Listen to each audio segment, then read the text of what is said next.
Yepyeni arıza videomuzda merhabalar arkadaşlar. Bugün sizlere daha önce de denemiş olduğumuz bir arızanın çözümünden tekrar bahsedeceğim arkadaşlar. Akıllı saatlerimiz açılmıyorsa Mi, Honor, Huawei, Apple Watch, Amazfit, Hailu ve benzeri birçok akıllı saatimiz ara ara kilitlenebiliyor arkadaşlar. Nasıl? Bilgisayarımızın nasıl BIOS'u kilitleniyor ve BIOS pilini çektiğimiz zaman, BIOS'unu resetlediğimiz zaman bir şekilde düzeliyorsa arkadaşlar saatimizde de aynı konu geçerli. Saatimizi şu an yine USB'den şarj etmeyi denedik.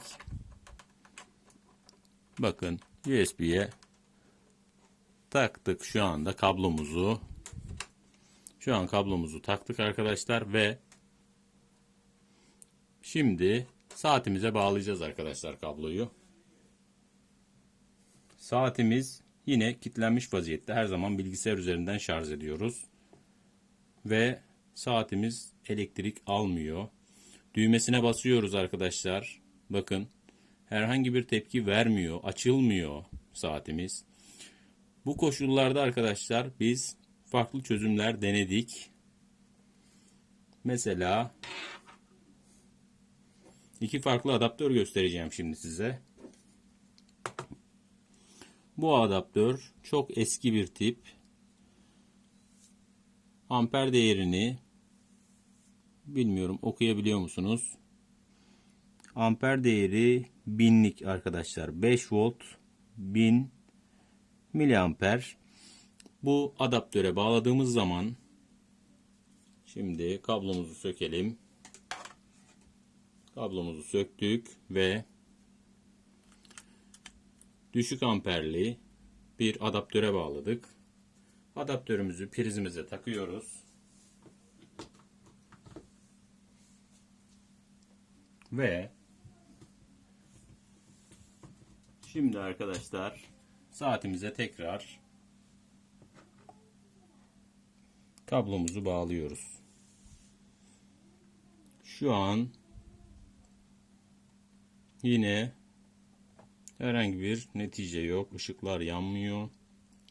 Tuşumuz herhangi bir tepki vermiyor. Şu anda bilgisayarla aynı neticeyi aldık arkadaşlar. Zaten bilgisayarın USB çıkışı da yaklaşık olarak bu değerlerdedir arkadaşlar. Yani bir değişiklik yaptık sayılmaz.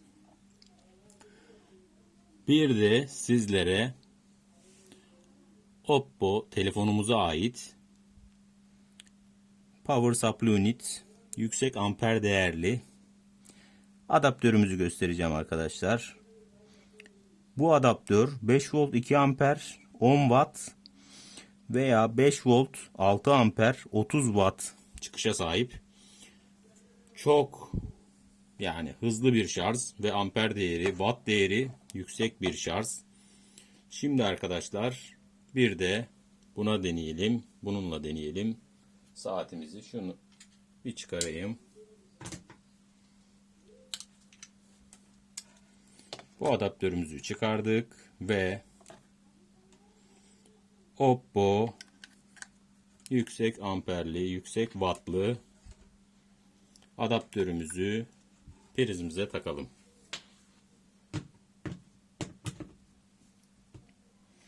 Daha önce denediğimiz için neticeyi hemen hemen tahmin edebilirsiniz arkadaşlar. Biz edebiliyoruz. Diğer videolarımızdan da zaten neticeyi sizler de görebilirsiniz. Diğer videolarımızı incelerseniz orada da bir saniye. Evet arkadaşlar bakın. Arkadaki yeşil ışık hemen geldi ve saatimizdeki kilitlenme sorunu çözüldü arkadaşlar. Şu an bir açmayı deneyelim.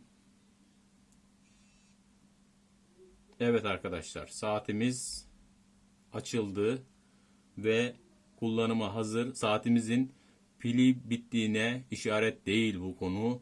Bu konu bir kilitlenme ile ilgili, elektriksel kilitlenme ile ilgili arkadaşlar.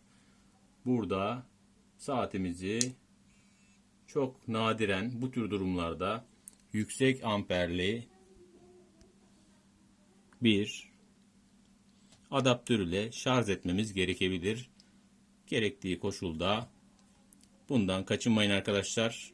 Deneyin ve görün. Birçok güzel geri dönüş aldık. Daha önceki videolarımızda da Apple Watch'u bozulan,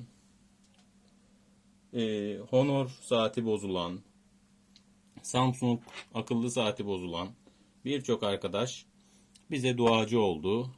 Bu konuda geçerli bir tamir olduğu için tavsiye ediyorum. Beğenmeyi, abone olmayı unutmayın. Arkadaşlarınıza önerin. Teşekkürler.